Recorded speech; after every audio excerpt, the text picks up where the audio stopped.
Reka twongere tubasuhuze aho muherereye mu bice bitandukanye bigize isi dutuyeho, ari nako tubaha ikaze mu makuru mashya yo kuri uyu munsi wa gatandatu itariki ya 11 ukwezi n'ukwa karindwi umwaka wa 2026, ari nako twifuriza abadivantiste mu munsi wa karindwi isabato nziza n'abandi bagiye batandukanye tubifuriza weekend nziza aho muherereye hose. Duhita twihuta rero mu ngingo zigize aya makuru yo kwizerwa ari kugenda yerekana ko abarwanyi ba M23 natwirwaneho bakoreye agasa ibigo by'igisirikare mu ngabo z'u Burundi. Ni gute rero abarwanyi ba M23 natwirwaneho bakoreye agasa ibigo bya gisirikare cy'u Burundi cyangwa se ibigo by'igisirikare cy'u Burundi? Ese baba bahagabye igitero kugeza ubu ibiri kuvugwa nk'ibi bigo by'igisirikare cy'u Burundi biturutse ku bikorwa byatwirwaneho na M23 nibihe? Wetera gatebe utangire kino kiganiro kirangize aya makuru, ndaje nyakuramburire uraza kumenya aho biva naho byerekeza. Ku rundi ruhande ariko amakuru yo kwizerwa ari kugenda yerekana ko abarwanyi ba M23 natwirwaneho bakomeje kugenda bafata ibice bitandukanye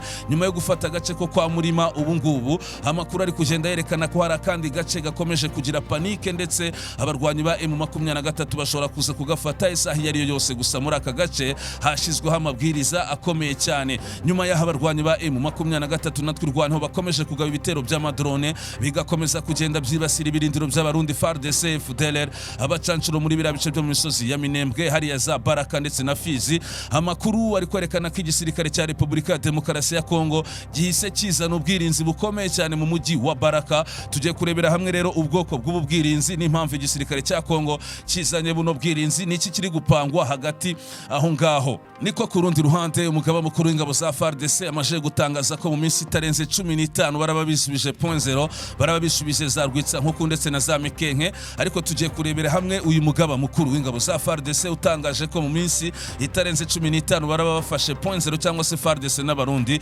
barababisubije .0. Turebe niba bishoboka, turebe nuko atangaza uburyo byashoboka. Ku rundi ruhande Uganda yatangiye gushinjwa gutera inkunga ya gisirikare umutwe wa CRP ya Thomas Lupanga, kandi uyu mutwe ukavugwaho gukorana n'abarwanyi ba M23. Turarebera hamwe rero ibyo Uganda iri gushinjwa kuri iyi ngingo. Ariko ku rundi ruhande tunyarukire ku yandi makuru agaragaza uburyo abantu bo muri Katanga bashize Perezida Tshisekedi mu nkiko cyangwa se bajyanye Perezida Tshisekedi mu nkiko. Ni gute bano banyakatanga bahise bafata ibirego bashinja Perezida Tshisekedi bagahita bamujyana mu nkiko mpuzamahanga? Turarebera hamwe icyo bari kumushinja. Ariko turanyarukira ku yandi makuru akomeje kugenda agaragaza ko abacancuro bakoranaga na Perezida Tshisekedi ndetse na Perezida Neva batangiye kwegerezwa hafi y'u Rwanda cyangwa se batangiye kugezwa hafi y'u Rwanda. Turareba kuki bano bacancuro bakorana na Perezida Tshisekedi na Perezida Neva batangiye kwegerezwa hafi y'imipaka y'u Rwanda. Turarebera hamwe ni hafi y'imipaka y'u Rwanda mu tuhe duce. Aya makuru turaje tuyabagezeho. B'abanyamulenge bakoranaga na Perezida Tshisekedi bakanakorana na Perezida Neva mu kurwanya abanyamulenge bene wabo bibumbiye mutwe wa twirwaneho batangiye kwisubiraho rwose. Ubona ko bashaka kwiyunga kuri twirwaneho nyuma y'aho uyu mutwe ufatanyije na M23 bafashe ibice bitandukanye byo mu misozi ya Minembwe. Aba banyamulenge bari inshuti z'akadasohoka za Tshisekedi na Neva. Ni igiki gitumye bitandukanya na Neva ndetse na Tshisekedi? Amakuru yo ni menshi cyane avugwa ko mirongo y'urugamba itegurwa ry'imirwano n'intambara za politike na diplomasi.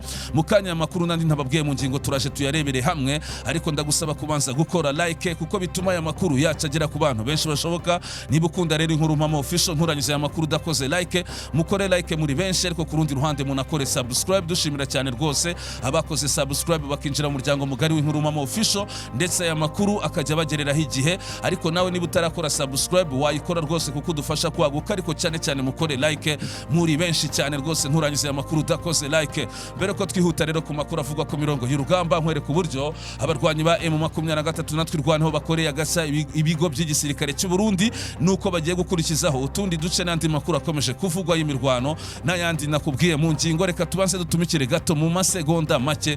Muganga Pembe n'umunyekongo uvuga ururimi rw'ikinyarwanda, akabazwi n'abantu benshi muri Kivu y'Amajyaruguru na Kivu y'Amajyepfo, ndetse aganwa n'abantu benshi muri ibyo bice. Kucyaganwa n'abantu benshi avura uburozi bw'ubwoko bwose, uburozi bakoherereza cyangwa se uburozi bw'ubuhuherano bukaguteza ibibazo. Muganga Pembe arabuvura uburozi bakoherereza cyangwa se uburozi bw'ubuhuherano. Muganga Pembe arabuvura uburozi bashobora kugutega ukabutambuka ugahora n'ibibazo mu buzima. Muganga Pembe arabuvura uburozi bagutega mu byo kurya cyangwa mu byo kunywa niba waragiye ahantu kwirukisha bikananirana wagana muganga Pemba akakurusa rwose kuko yagiye arusa abantu benshi, ariko cyane cyane ubwo burozi bakoherereza n'ubu bw'ubutegano utambuka, urwaye igifu, urwaye umwijima, urwaye rubaga impande, urwaye imitsi, urwaye impyiko, urwaye umugongo, wanyweye imiti ya kizungu byaranze, wagana muganga Pemba akakuvura mu buryo bwa gakondo akoresheje ibyatsi.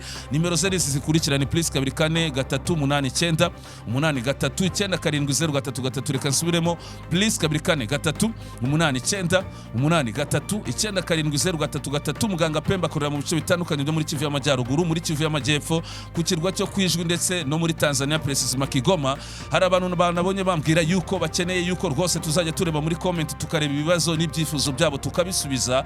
Guhera uyu munsi rero tugiye gutangira iyi gahunda, turebe muri comment ibyo mwanditse mu bitekerezo mwatanze cyangwa se ibibazo mwatanze, ubundi tujye tubiganiraho rwose live mu buryo butandukanye, tugenda dusubiza ibyo bibazo byanyu. Reka dute twigira mu makuru yacu. Ubu ngubu rero amakuru yo kwizerwa ari kugenda yerekana ko nyuma y'aho abarwanyi ba M23 na twirwaneho bakomeje kugenda bagaba ibitero by'amadrone mu mujyi wa Baraka kuri chefre ya Fizi, hafi rwose yo kwa Murima. Ibitero bikomeje kwica abarundi benshi, bikomeje kwica FARDC n'abandi bagiye batandukanye. Igisirikare cya Repubulika ya Demokarasi ya Kongo cyahise gifata ingamba zo kuzana ubwirinzi bukomeye. Hano ndi kubona yuko rwose mu mujyi wa Baraka hari kuvugwa yuko FARDC yazanye ubwirinzi bwo mu bwoko bwa CAS. Ibi ngibi rero ubwirinzi bwo mu bwoko bwa CAS bwamaje gushyirwa mu mujyi wa Baraka, ni nyuma y'aho abarwanyi ba M23 na twirwaneho bagabye ibitero bya drone mu bigo by'abarundi hariya muri Baraka inshuro zigera kuri 3. Nejo bahagabye igitero. Burera amakuru turi kugenda dukurura ari kugenda avuga yuko abarwanyi ba M23 na twirwaneho nako igisirikare cya Kongo cyatangiye kuzana ngo ubwirinzi muri Baraka kugira kibashe guhangana n'ibi bitero by'amadrone bikomeje kwibasira uyu mujyi wa Baraka n'ahandi hagiye atandukanye hariya muri Kivu y'Amajyepfo. Mukanya turaje tugaruke gato muri Kivu y'Amajyepfo nkwereka uburyo abarwanyi ba M23 na twirwaneho nyuma yo gufata agace ka Kipupu hari kandi gace bagiye gukurikizaho, ndetse bikaba byakomeje kugenda biteza panika. Ariko reka tubanze turebe icyo bano barwanyi batwirwaneho na M23 bakomeje kugenda bakora mu bigo by'igisirikare cy'u Burundi. Amakuru ari kugenda yerekana ko bitewe n'intambara ikomeje kugenda ivugwa Iminembwe no mu bindi bice bitandukanye, ndetse babona yuko M23 ishobora gukongera gufata umujyi wa Uvira cyangwa se igakomeza gufata ibindi bice muri Haut Plateau ya Uvira no muri Moyen Plateau ya Uvira n'ibindi ikomeje gufata mu misozi miremire y'Iminembwe, ikaba yakomeza za Bibogobogo na Baraka ndetse no kuri chefre ya Fizi. Amakuru ari kwerekana ko ingabo z'u Burundi zatangiye kugenda zishira mu bigo, ibigo bimwe byatangiye kugenda biba vide cyangwa se byatangiye kugenda bisa nkaho bishyiramo abasirikare. Aba basirikare rero basa nkaho batangiye gushira mu bigo by'abarundi cyangwa se mu bigo bya gisirikare by'u Burundi kubera intambara yo muri Kongo, ariko bikanga ko abarwanyi ba M23 bakomeza kugenda bafata ibice. Rero tujye kurebera hamwe ibi bigo. Amakuru yo kwizerwa ari kwerekana ko ibigo by'igisirikare cy'u Burundi bihuye n'ibyago bikomeye cyane kuko byatangiye kubura abasirikare, bisa nkaho ari vide. Tujye kwerekana kese z'ibigo bigera kuri 2. Amakuru ari kwerekana ko ikigo cya gisirikare cya Nyanza Lake, iki ngiki rero cya Nyanza Lake cyari gisanzwe gikoreramo batayo ya 422, nta musirikare n'umwe ukikibarizwamo biturutse ku kuba bose baroherejwe mu burasirazuba bwa Kongo kujya guhangana n'abarwanyi ba M23. Ikigo cya gisirikare cya Nyanza Lake cyakoreragamo batayo ya 422. Iyi batayo yose yoherejwe mu burasirazuba bwa Kongo. Ntago ari aha gusa rero kuko amakuru yerekana ko n'ikindi kigo cya gisirikare cya Rumonge cyakoreragamo batayo ya 411. Hano naho nta musirikare usigayemo, nabo bose boherejwe muri Kongo. Gusa amakuru yerekana ko bino bigo biri kurindwa n'abasirikare batarenze 22. Ikigo cya Rumonge 11 ndetse n'ikigo cya Nyanza Lake 11, bose bakaba 22 nibo bari kubarizwa muri ibi bigo bya gisirikare bigera kuri 2. Urumva rero ko kino kigo cya gisirikare cya Nyanza Lake ubundi cyari cyuzuyemo abasirikare benshi, ndetse n'ikigo cya Rumonge cyari cyuzuyemo abasirikare benshi b'abarundi, ariko amakuru yo kwizerwa ari kwerekana ko nta musirikare n'umwe usigayemo, bose boherejwe muri Kongo kujya kurwana, kandi boherejwe muri iyi minsi ya vuba nyuma y'aho abarwanyi ba M23 na twirwaneho bafatiye biriya bice byo mu misozi ya Minembwe, harimo za Mikenge, harimo za Rwitsa Nkuku, harimo za Ngezi mu Rusatira, za Birarumbiri ku rundi ruhande za Point Zero ndetse no kwa Murima. Abarundi rero bararebye baravuga ati ibintu biradukomeranye, M23 na twirwaneho bashobora kuza kugera Baraka, ati kubwizo mpamvu rero reka reka duhite twohereza izindi ngabo nyinshi cyane. Niyo mpamvu kino kigo cya gisirikare cya Nyanza Lake batayo ya 422, ikigo cya gisirikare cya Rumonge batayo ya 411 cyatangiye rwose gushiramo cyangwa se cyashizemo abasirikare. Nika makuru akomeje kugenda abyerekana. Twikomereza n'andi makuru yacu. Nyuma y'abarwanyi ba M23 ku munsi w'ejo bafatiye agace karimo Gipupu rero mbibutsa ko ari chefurier cyangwa se niyo centre ikomeye, twavuga ko ari nkaho murwa mukuru cyangwa se ni nkari wo murwa mukuru wa secteur ya Itombwe hano muri territoire ya Mwenga. Gipupu ni chefurier ya secteur ya Itombwe. Abarwanyi batwirwaneho na M23 ku munsi w'ejo rero barahafashe, ariko amakuru ari kwerekana ko mu gace ka Milimba, kugeza ubu mu gace ka Milimba ibintu byongeye gukomera cyane rwose, kuko nyuma yo kumva yuko abarwanyi ba M23 natwirwaneho bafasha agace ka Gipupu ngo bashobora kuza gukurikiza agace ka Milimba. Ubu ngubu rero abaturage muri ibyo bice ndetse n'abayobozi muri ibyo bice n'abantu b'abanyabwenge n'abashefu kutimie batangiye kubwira Wazalendo na FARDC n'abarundi ati nyamuneka mushire intwaro hasi hano muri Milimba. Yes, ni muri Milimba, mushire intwaro hasi, ntago twifuza urugamba hano, kuko bare barwanyi ba M23 natwirwaneho ntago mwabashobora, ntago dushaka intambara rero kugira abaturage bapfe kandi mudashobora n'ubundi guhagarika bari abarwanyi hano rero muri Milimba. Abarwanyi ba M23 natwirwaneho bashobora kuza kuyifata batarwanye, kuko n'abasirikare ba FARDC n'abarundi Wazalendo batangiye gushishoza, bumva ibyo aba bashefu kutimie n'abandi baturage bari kubasaba ati mushire intwaro hasi. Nika makuru akomeje kugenda abyerekana. Chef d'Etat Major w'igisirikare cya Kongo uri mu mujyi wa Baraka, uyu nguyu ni Chef d'Etat Major wungirije, yamaje gutangaza ko mu minsi itarenze 15 igisirikare cya Kongo, FARDC n'abarundi n'abandi babafasha bazaba bishubije agace ka Point Zero. Ibi yabitangaje rwose, abyemerera abaturage bo muri za Baraka ndetse n'abasirikare ba FARDC ati rwose tugomba kwisubiza Point Zero, tukisubiza Rwisa nkuko tukisubiza Ngezi, tukisubiza mu Rutsirita, tukisubiza na Mikenke n'utundi duce dukikije centre ya Minembwe Bidegu, Kalingi, Gakenke n'andi hatandukanye. Ati kandi iki gikorwa tuzagikora mu minsi itarenze 15. Amakuru yo kwizerwa rero ari kwerekana ko uyu mugabo cyangwa se uyu mujenerali Chef d'Etat Major wungirije w'igisirikare cya Kongo arabitangaza gutya kuzihe mpamvu.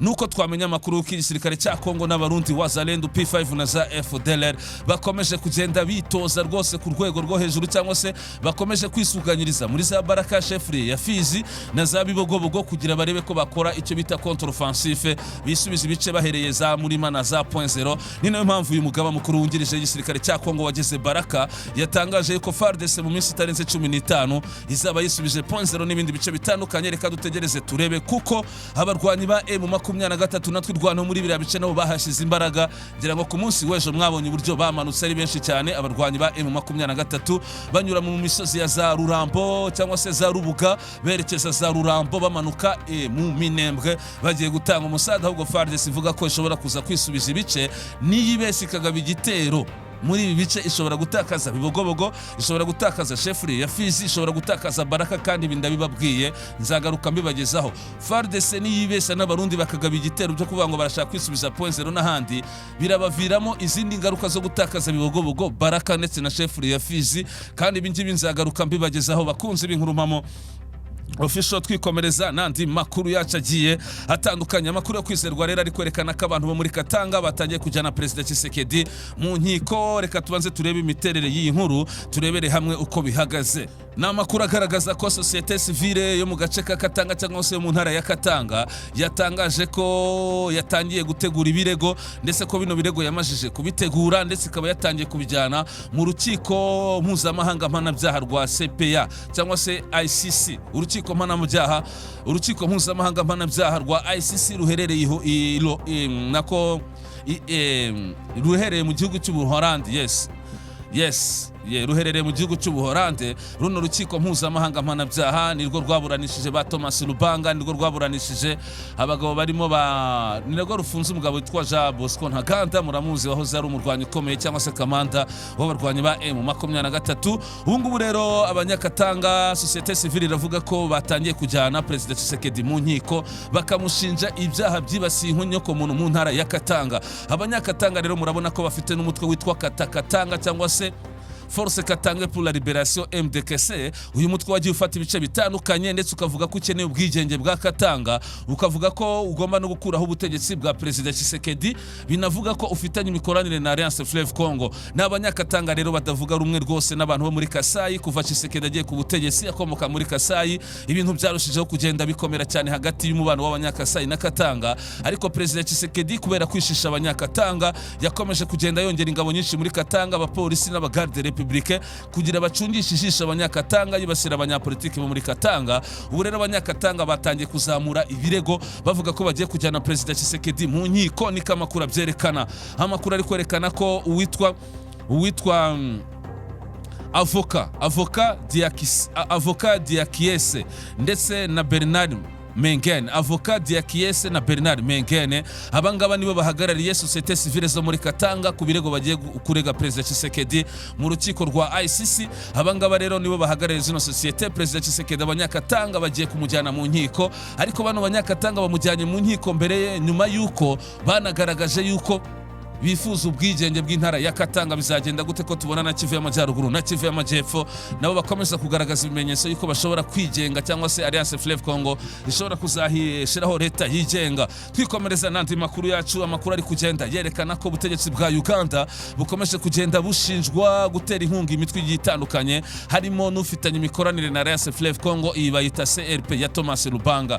Ibyegeranyo by'aba expert ba ONU rero biragaragaza ko Uganda iha umutwe wa CRP ya Thomas umutwe wa CRP ya Thomas Lubanga intwaro n'amasasu ndetse ngo kabafasha kubona abarwanyi. Uyu mutwe rukorera muri Ituri, ariko twabonye ingabo za Uganda zifatanya na FARDC mu kiswe Operation Shuja yo kurwanya umutwe wa ADF. Ni guterera ingabo za Uganda zikorana n'ingabo za Kongo ku bufatanye muri ubwo buryo, ariko ku rundi ruhande ingabo za Uganda zikajya gutera inkunga umutwe wa CRP ya Thomas Lubanga uvugaho imikoranire na M23, cyangwa se uvugwaho imikoranire na Alliance Fleuve Congo M23. Uyu mutwe kandi ufite ibice wagiye ufata mu bice bitandukanye byo muri Ituri, ariko kugeza ubu uracyabigenzura unahanganye na FARDC. Uganda rero irashinjwa gutera inkunga uyu mutwe mu buryo bw'intwaro, cyangwa se no mu buryo bw'amasasu n'ubundi buryo bwo kubafasha kurwana muri Ituri. Niko amakuru ari kugenda byerekana. Reka tubanze tugaruke gato kuri babacancuro batangiye koherezwa hafi imipaka y'u Rwanda. Perezida Tshisekedi na Perezida Neva ubona yuko bakomeje gukorana n'abacancuro, ahubwo reka tubanze turebe imiterere y'iyi nkuru. N'abacancuro baturuka mu gihugu cya Salvador. Kugeza ubu abaturutse muri El Salvador koherezwa hafi y'u Rwanda no kwigumura ibisa ku bacancuro bo muri Repubulika Demokarasi ya Kongo. Raporo nshya y'akanama k'impuguke z'umuryango w'abibumbye zishinzwe gukora iperereza kuri Repubulika Demokarasi ya Kongo yashyize hanze amakuru arambuye ku mikorere n'uruhare rw'abacancuro mu ntambara yo mu burasirazuba bw'iki gihugu. Iyi raporo igaragaza ko imitwe y'abacancuro itanga ubufasha ku rugamba, kwita ku bikoresho birimo indege z'intambara, ikanaha ingabo za FARDC imyitozo ihambaye yo gukoresha drone, radari, kurwanira mu mashyamba y'inzitane, gukusanya amakuru y'ubutasi, gutegura urugamba, itumanaho rihambaye no gutahura umwanzi. Nubwo ubufatanye buhari kandi bumaze igihe, impuguke za Loni zigaragaza ko ubufatanye hagati y'ihuriro ry'ingabo za Kongo n'imitwe y'abacancuro bwahuye n'imbogamizi, kuko hagaragaramo akajagari kenshi gaterwa no kutamenya utanga amabwiriza yubahiriza. Imyitozo ihambaye no gukorana na Wazalendo. Abacancuro b'abanyamahanga bafite ibirindiro bikomeye Kisangani, Kinshasa ndetse na Walikale, Kalemi muri Tanganyika na Kindu muri Maniema. Amakuru n'ubuhamya bitandukanye byemeza ko bakomeje kugira uruhare rukomeye mu rugamba rubera mu ntara ya Kivu y'Amajyaruguru na Kivu y'Amajyepfo. Muri Walikale muri Kivu y'Amajyaruguru no mu mujyi wa Baraka muri Kivu y'Amajyepfo, abacancuro b'abanyamahanga bahaye imyitozo imitwe ya Wazalendo, imitwe ihambaye. Imyitozo ihambaye, imyitozo yarimo uburyo bwo kumenya aho umwanzi aherereye no kuyobora drone z'ubutasi. Ubuhamya buturuka mu mitwe ya Wazalendo bwemeza ko abaturanyijwe imyitozo ari abize. Iyo barangije imyitozo abenshi bajya ku rugamba kwifatanya n'ingabo za Repubulika Demokarasi ya Kongo, aho bamwe muri bo bahabwa imbunda za mudahusha kugira ngo bahangane n'ihuriro rya Alliance Fleuve Congo M23 twirwaneho. Mu bahawe imyitozo harimo abarwanyi bayobowe n'abafatiwe ibihano na Loni, barimo Guido Shimurayi uyobora umutwe wa NDC Renove ukorera muri teritwari ya Walikale, ndetse n'umutwe wa SNPSS uyoborwa na William Amuri Yakutumba ho muri Kivu y'Amajyepfo. Ibitero bikomeye muri Kivu y'Amajyepfo turacyakomeza. Hagati ya Mutarama na Werurwe 2026 abacancuro bifatanyije n'ingabo za Repubulika ya Demokarasi ya Kongo mu mirwano ikomeye yabereye muri Kivu y'Amajyepfo bijyanye n'ibitero bya drone n'ibyo ku butaka byagabwe mu bice bitandukanye birimo komine Minembwe n'inkengero zayo. Muri iki gihe imitwe ya Wazalendo yategetswe kuva mu bice by'imisozi miremire muri Kivu y'Amajyepfo, hahise hinjira umutwe w'ingabo zidasanzwe wa Repubulika ya Demokarasi ya Kongo uzwi nka Hibu Special Force ndetse n'abacancuro bo mu mitwe itandukanye y'abanyamahanga.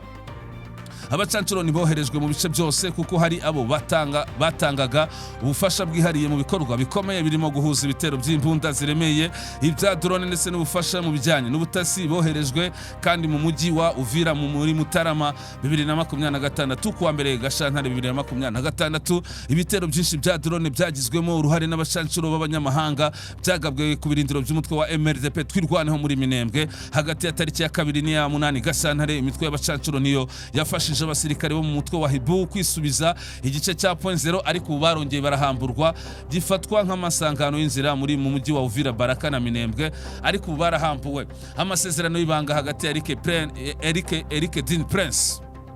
Raporo ya ONU ikomeza ku masezerano y'ubufatanye bw'imyaka 5 nako by'imyaka 5 leta ya Repubulika ya Demokarasi ya Kongo yagiranye na Eric Prince mu Kuboza 2024. Uyu munyamerika azwi cyane mu buyobozi bw'imitwe y'abacancuro irimo Blackwater. Prince yiyemeje guha ingabo za Kongo ubufasha bwa gisirikare no kugenzura umutekano w'ibirombe by'amabuye y'agaciro mu bice bitandukanye by'ibihugu yifashishije abacancuro be. Muri Kamena 2025 ikigo cya Prince gifite icyicaro gikuru muri Leta Zunze Ubumwe z'Abarabu cyitwa Quantum Global Consulting cyanikishije ishami rishya muri Repubulika ya Demokarasi ya Kongo cyigita Quantum Global Consulting Africa. Quantum Global kandi yandikishije ikindi kigo gisha muri Repubulika ya Demokarasi ya Kongo cyiswe Vectum Global kiyoborwa na Christophe Siro ufite ubwenegihugu bw'Ubufaransa ndetse na Leta Zunze Ubumwe za Amerika. Amasezerano Vectus Global yagiranye na Minisitiri y'Imari muri Kongo ayiha inshingano yo gufasha iyi leta kongera amafaranga amabuye y'agaciro yinjiriza leta, kurwanya ibikorwa by'amagendu byambukiranya imipaka, ruswa n'inyerezwa ry'imisoro. Mu mpera za Mata 2026 Minisiteri y'Imari yatangaje ko hashyizweho umutwe udasanzwe ushinzwe kurinda ibirombe by'amabuye y'agaciro usimbura abasirikare n'abapolisi bari basanzwe babigenzura. Impuguke zigaragaza ko hari aho ahuriye na Victus Global. Impuguke za Loni zivuga ko amasezerano ya Victus Global na leta ya Kongo yarimo ibanga rikomeye rya gisirikare, aho ikigo cyahawe inshingano yo gukaza umutekano ku mipaka cyane cyane hafi y'u Rwanda na Zambia. Aya masezerano kandi yateganya ko Victus Global azajya aha igisirikare cya Kongo inama zihariye zijyanye no kugura no gukoresha indege z'intambara ndetse no gushaka abanyamahanga bahoze mu gisirikare kugira ngo barwanire leta. Intego nyamukuru y'aba bacancuro ni ugufasha igisirikare cya Kongo kugira ubushobozi bwo kurwanya u Rwanda binyuze mu gukoresha ikoranabuhanga rihambaye mu myitozo idasanzwe ya gisirikare, mu bujyanama no mu kugishakira intwaro zigezweho. Urumva ko bana bacancuro ba President Tshisekedi muri misiyo bahawe ngo harimo no gutegura uburyo barwanya u Rwanda mu mpera za 2025. Umwe mu bakozi ba Victus yamenyesheje izi mpuguke bitewe n'urugamba rwakajije umurego. Intego y'iki kigo yarahindutse gishyira imbaraga mu ntambara aho kwibanda ku birombe by'amabuye y'agaciro.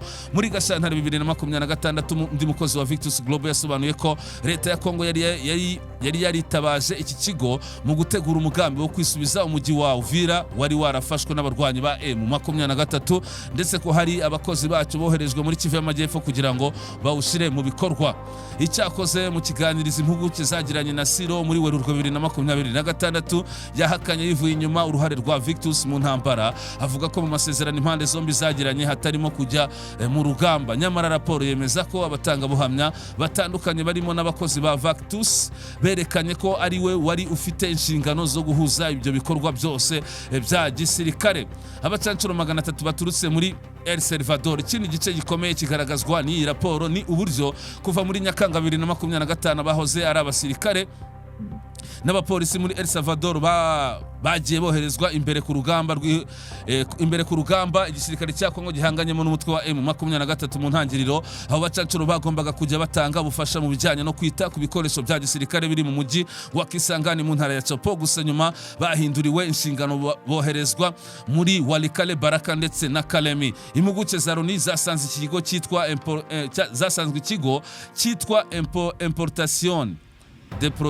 Importación de Productos Americanos cyaragize uruhare rwo guhuza ibikorwa byo gushaka muri El Salvador abacancuro barenga 300 bari bateguye kujya mu ntambara yo muri Kongo. Iki kigo cyanditswe muri El Salvador, nyiracyo akaba ari Juan Elmio Velasco Afro wavuye mu gisirikare cy'iki gihugu afite ipeti rya colonel, ndetse na Rodrigo Antonio Teja Arvage wari ufite ipeti rya lieutenant. Abacancuro benshi bavuye muri El Salvador bahawe amasezerano y'umwaka umwe yatangiye kubahirizwa muri Nyakanga 2025. Buri wese yasezeranyijwe umushahara w'amadolari 4225 mu kwezi. Hano rero raporo ni ndende cyane, amakuru tuyasoreze hano bakunzi bacu muherere mu bice bitandukanye, Leta z'Ubumwe za Amerika, ku mugabane w'Uburayi, ku mugabane wa Aziya, muri Canada, Australia no ku mugabane wa Afrika, by'umwihariko muri aka karere k'ibiyaga bigari. Mukomeze kugira weekend nziza, turabifuriza kugubwa neza. Anytime turagaruka tubageza andi makuru mashya. Murakoze cyane, ariko mukore like muri benshi, mugira ibihe byiza.